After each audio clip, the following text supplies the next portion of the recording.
inaabot niya sa akin, hindi true. Hindi niya talagang inaabot sa akin. So, ang ginagawa niya, binibigay niya po, inuhulog niya sa bangko, tapos ini-expend ko para sa mga kapatid ko na aral.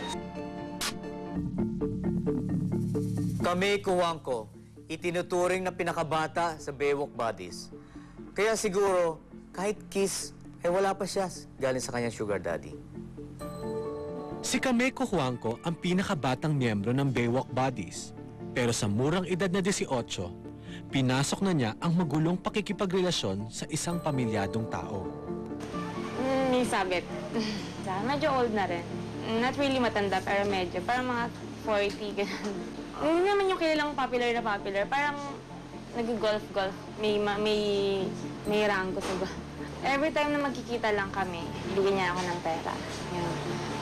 Yan, pambayad mo sa bahay mo.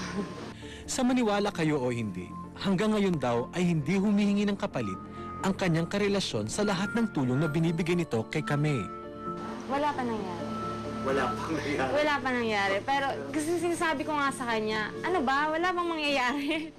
Binibiro ko ng ganun kasi 'di ba, alam mo na rin yung 'di ba, parang hindi ka naman papatol sa ganyang kabata, wala kang interest. Pero ang gulo kasi, magulo. Hindi ko mabasa yung isip niya kung ano ba talaga yung tingin niya sa akin as a girlfriend ba or as anak. Iba naman ang kaso nitong si Janet Joaquin, kapwa babae ang kanyang kinakasama. Ngayon, meron siyempre yung jowa kong tomboy. Ayo, hanggang ngayon kasama ko nga eh. Kasama ko nga hanggang ngayon, Tito, 5 years na kami. Kaya iniisip ko nga, sorry po sa mama niya. Pag na-dead on mama niya, mayaman ang lola.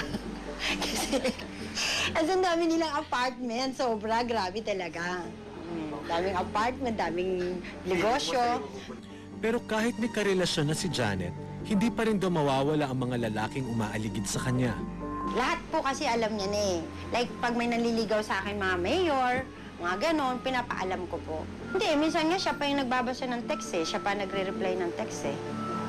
Okay lang po. Ano kasi siya, Tito, eh, yung malawak yung pag-iisip niya. Tsaka kasi alam niya, breadwinner ako sa amin. Ako yung nagpapaaral sa mga kapatid ko, tapos nakikita niya yung mga uncle ko.